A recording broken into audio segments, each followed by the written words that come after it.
സംസാരിച്ചത്? അച്ഛനോട് തല്ലിട്ടി വന്നിരിക്കുക? അതൊന്നുമല്ലടാ, ഞാൻ കടയിൽ പോയി വരിക. ഇപ്പൊ സംഗതി പിടികിട്ടി. അച്ഛൻ തന്ന കാശ് കളഞ്ഞു പോയല്ലേ? പിന്നെ കാശ് കളഞ്ഞു പോകുന്നു. എടാ, സ്ഥിരായിട്ട് കടം മേടിക്കുന്നതല്ലേ, പിന്നെ എവിടുന്നാ കാശ്? അതൊന്നും അല്ലടാ കാര്യം. നീ ഇരുന്നേ, ഒരു കാര്യം പറയട്ടെ. ഇരുന്നോ? എന്താ കാര്യം? ദാ, നീ ഇതൊന്ന് ടേസ്റ്റ് ചെയ്ത് നോക്കിയേ.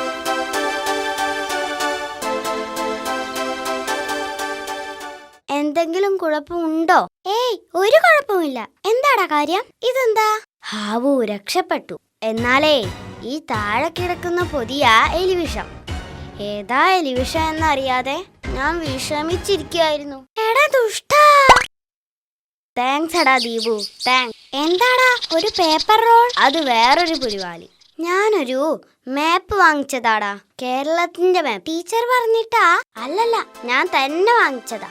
അടുത്ത തവണ ടൂറ് പോവാൻ ഒരു സ്ഥലം കണ്ടുപിടിക്കണം എന്ന് വിചാരിച്ച് വാങ്ങിയതാ. എന്നിട്ട് സ്ഥലം കണ്ടുപിടിച്ചോ?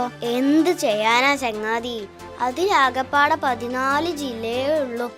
ആ ജില്ലകളിലൊക്കെ 2-3 തവണ കറങ്ങിയവനായി ഞാൻ. ഇനിയിപ്പൊ എന്ത് ചെയ്യും? ടൂറ് പോവണ്ടെന്ന് വെക്കണം അല്ലേ? ഹയ്യടാ, അതൊന്നും നടക്കില്ല. ടൂർ എന്തായാലും പോവും. കേരളത്തിന് പുറത്തെവിടെയെങ്കിലും ആവും. തമിഴ്നാട്ടിലോ ആന്ധ്രയിലോ അല്ലേ? അവിടെയൊക്കെ എന്റെ പട്ടി പോവും. എടാ ദീപു, ഞാൻ കേരളത്തിൽ തന്നെ ടൂറ് പോവും. അതെങ്ങനാടാ? ആകെ 14 ജില്ലയല്ലേ ഉള്ളൂ. ആ ജില്ലയിൽ മുഴുവൻ നീ കറങ്ങിക്കഴിഞ്ഞു. പിന്നെ എവിടെ പോവാനാ? വിവരമില്ലാത്ത നിന്നെ ഒന്നും പറഞ്ഞിട്ട് കാര്യമില്ല. എടാ, ബുദ്ധി വേണം, ബുദ്ധി. മനസ്സിലായോ? സത്യം പറയാലോ, എനിക്കൊന്നും മനസ്സിലാവുന്നില്ല. എടാ, ഞാൻ വാങ്ങിയ ഈ മാപ്പ് ചെറുതാ. ഇതില് 14 ജില്ലയേ ഉള്ളൂ.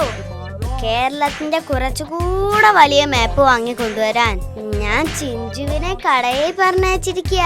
ഇപ്പൊ മനസ്സിലായോ എന്റെ ബുദ്ധി?